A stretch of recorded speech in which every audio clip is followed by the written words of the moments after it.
સરસ મજાનું માતાજીનું ગુનાની અંદર મંદિર આવેલું છે અને બાજુમાં જવો ધોધ. વાહ ભાઈ વાહ, જય ગિરનારી, જય ખોડિયાર માતાજી. વાહ ભાઈ વાહ, દર્શન કરાવું. તો આ જો રાજાશાહી વખતનું આ બધું બાંધકામ કરેલું છે અને આવા કંઈક અત્યારે એના દ્રશ્યો છે.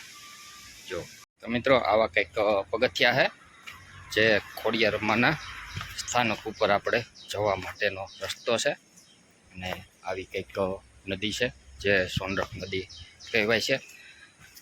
તો આજે તમને ખોડિયાર માતાજીના દર્શન કરાવવાનો છું, જે ગુનાવાળા ખોડિયાર માતાજી કહેવાય છે. તો સાથે મળીને તેના દર્શન કરશું. તો વિડીયોમાં બન્યા રહેજો અને કોમેન્ટમાં જય ખોડિયારમાં લખતા જાજો. તો આવી કંઈક નદી છે.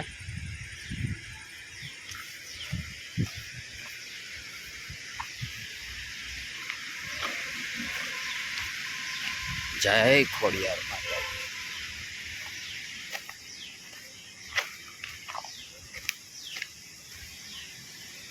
તો મિત્રો આ હે ને ઓલું બહુ પૂર આવ્યું હતું ને ત્યારે આ બધું તૂટી ગયું છે. સામે દેખાય ને એ માતાજીનું સ્થાનક છે.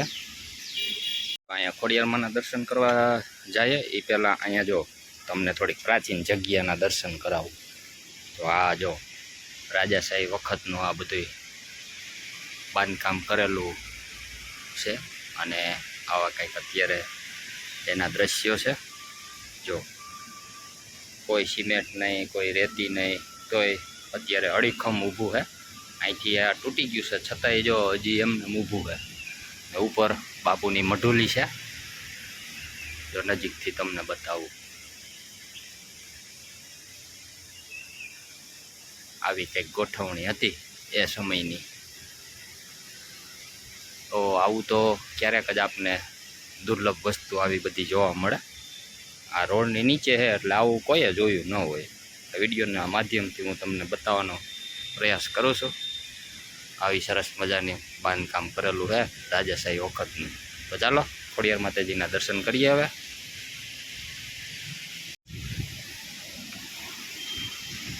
તો અત્યારે આવું ખતરનાક ચડવાનું ઉતરવાનું થઈ ગયું છે અને આવી રીતે માતાજી પાસે દર્શન કરવા માટે જવાનો રસ્તો છે.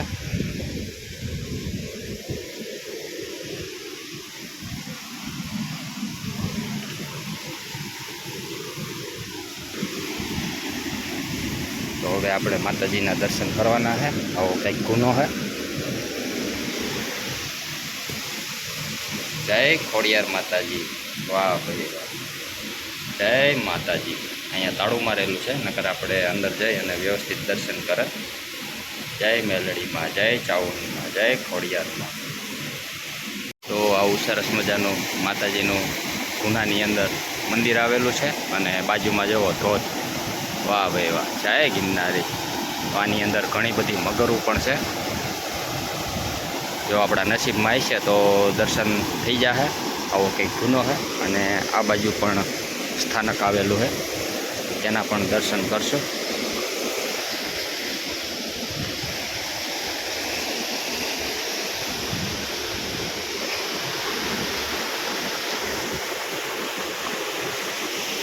અને ઉપર જે દેખાય ને ત્યાં અત્યારે બાપુ બિરાજમાન છે. જો શક્ય હશે તો બાપુ સાથે આપણે વાર્તાલાપ કરશું.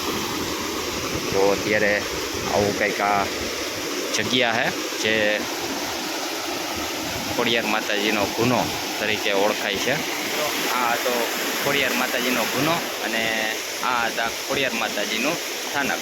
તો આવા જ વિડીયો જોવા માટે આપણી ચેનલને સબસ્ક્રાઈબ જરૂરથી કરી લેજો જો સબસ્ક્રાઈબ ન કરી હોય તો, અને વિડીયોને લાઈક કરજો અને જય ખોડિયારમાં કમેન્ટની અંદર લખી દેજો. તો મળશે એક નવા વિડીયો સાથે. ત્યાં સુધી બધાને મારા જય માતાજી, જય શ્રી કૃષ્ણ, હર હર મહાદેવ, જય ગિરનારી, જય ખોડિયાર માતાજી.